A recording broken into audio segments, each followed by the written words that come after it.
KL యూనివర్సిటీలో 2025-2026 men's south zone badminton tournament ప్రారంభమైంది. ఈ ప్రోగ్రాంలో కేఎల్ యాజమాన్యంతో పాటు ముఖ్య అతిథిగా శాప్ చైర్మన్ రవి నాయుడు హాజరయ్యారు. ఈ సందర్భంగా మాట్లాడుతూ నేషనల్ లెవెల్లో 7 రకాల స్పోర్ట్స్ నిర్వహించే సౌకర్యాలు మొత్తం యూనివర్సిటీలో ఉన్నాయని వైస్ ఛాన్సలర్ సారథి వర్మ తెలిపారు. యువతలో ఉన్న స్కిల్స్ని బట్టి ప్రత్యేకమైన కోచ్ ఆధ్వర్యంలో స్పోర్ట్స్లో సాధన ఇస్తున్నామని పేర్కొన్నారు. South zone inter university 25-26 badminton men ఛాంపియన్షిప్ని కేఎల్ యూనివర్సిటీ వేదికగా బ్రహ్మాండంగా ఈరోజు ప్రారంభించడం జరిగింది. దాదాపు 896 మంది క్రీడాకారులు, 180 మంది కోచెస్, రెఫరీస్, వాలంటీర్స్, సిబ్బంది, దాదాపు 1200 మంది భాగస్వాములయ్యే టోర్నమెంట్ని ఈరోజు బ్రహ్మాండంగా కేఎల్ యూనివర్సిటీ వేదికగా అట్టహాసంగా ప్రారంభించడం. ఈరోజు ఇక్కడ చూస్తే అన్ని టాప్ యూనివర్సిటీస్ కర్ణాటక, తమిళనాడు, కేరళ, తెలంగాణ, ఆంధ్ర, ఈరోజు సౌత్ ఇండియాకు సంబంధించిన అన్ని యూనివర్సిటీస్, దాదాపు 120 పైగా యూనివర్సిటీసు విద్యార్థులు, క్రీడాకారులు దీంట్లో భాగస్వాములు అవడం జరిగింది. బ్యాడ్మింటన్కి మొదటి నుంచి ప్రోత్సహించబడుతోంది.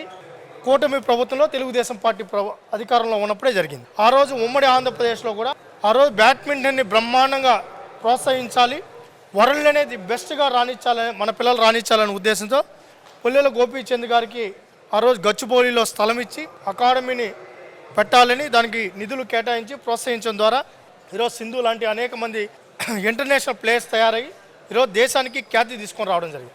మళ్ళీ అదే తరహాలో విభజిత ఆంధ్రప్రదేశ్లో కూడా బ్యాడ్మింటన్కి మొదటి ప్రాధాన్యత ఇస్తున్నాం.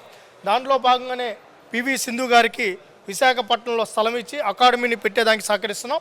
దాంతోపాటు మొన్ననే గోపీచంద్ గారు ఇదే అమరావతి వేదికగా 12 ఎకరాల్లో అకాడమీని పెట్టడానికి భూమి పూజ కూడా చేయడం జరిగింది. కిడింబి శ్రీకాంత్ గారికి తిరుపతిలో 5 ఎకరాల స్థలం కూడా కేటాయించడం జరిగింది. ఈరోజు south zone badminton tournament KL university host చేయడానికి ఇవాళ ఇనాగ్రేషన్ ఫంక్షన్కి వచ్చిన రవినాయుడు గారికి, అలాగే ఈ కార్యక్రమానికి అబ్జర్వర్గా వచ్చిన వాళ్ళకి, మనోజ్ గారికి, అందరూ కూడా ఈ కేఎల్ యూనివర్సిటీకి ఈ సౌత్ జోన్ ఈవెంట్ని ఇవ్వడం ఎంతో గర్వకారణంగా ఫీల్ అవుతూ, ఈ స్పోర్ట్స్ నుంచి ఆల్మోస్ట్ అన్ని ఈవెంట్స్ని state wide and national wide and south zone areas అన్నీ కూడా, ఇంటర్ యూనివర్సిటీస్ అన్నీ కూడా ఇక్కడ కండక్ట్ చేయడానికి ఫెసిలిటీస్ అన్నీ కూడా కేఎల్ యూనివర్సిటీలో ఉండడం, వాటిలన్నిటిని సెలెక్ట్ చేసుకుని ఇండియా వైడ్ డిఫరెంట్ కాంపిటీషన్స్ ఇక్కడ జరుగుతున్నాయి. అంతేకాకుండా కేఎల్ యూనివర్సిటీలో ఒక 8 డిఫరెంట్ స్పోర్ట్స్లో ఇంటర్నేషనల్ స్పోర్ట్స్ మెన్స్ ఉండడం జరిగింది. ఇండియన్ టీంకి వాళ్ళు రిప్రజెంట్ చేస్తున్నారు. అలాగే బ్యాడ్మింటన్ అవనండి, అలాగే వరల్డ్ జూనియర్ ఛాంపియన్షిప్స్ అన్నిటిలో కూడా మా ఇండియన్ కేఎల్ యూనివర్సిటీ స్టూడెంట్స్ రెజ్లింగ్లో అవనండి, రైఫిల్ షూటింగ్లో అవనండి, అలాగే చెస్లో అవనండి, అలాగే బ్యాడ్మింటన్ అవనండి, అలా డిఫరెంట్ ఆటల్లో ట్రైనింగ్ ఇచ్చి వాళ్ళు ఇండియన్ టీం రిప్రజెంట్ చేయడం జరిగింది. సో అంతేకాకుండా వాళ్ళకి కొంతమందికి ఆల్రెడీ మన పాస్డ్ అవుట్ స్టూడెంట్స్కి అర్జున్ అవార్డ్స్ కూడా ఉన్నారు. సో ఇక్కడ ఒక ఇకోసిస్టమ్ క్రియేట్ అయింది. సో ప్రతి స్టూడెంట్ యొక్క ఇంట్రెస్ట్ని ఐడెంటిఫై చేసి వాళ్ళని స్పోర్ట్స్ అయితే వాళ్ళ కోచెస్ని పెట్టి డిఫరెంట్ అకాడమీస్ని చేయడం జరుగుతుంది. దీనికి అంతటికి కూడా మేజర్గా కేఎల్ యూనివర్సిటీ యాజమాన్యం ఇవాళ మన ఉన్న ప్రజెంట్ గవర్నమెంట్ ఎంతో సపోర్ట్ ఇవ్వడం, అంతేకాకుండా ఈ ఎంకరేజ్మెంట్, మోటివేషన్ స్పోర్ట్స్ మెన్కి ఎంతో interest important. Please subscribe to YK TV Network. Please subscribe to YK TV. Please watch YK News. Don't forget to subscribe YK News channel.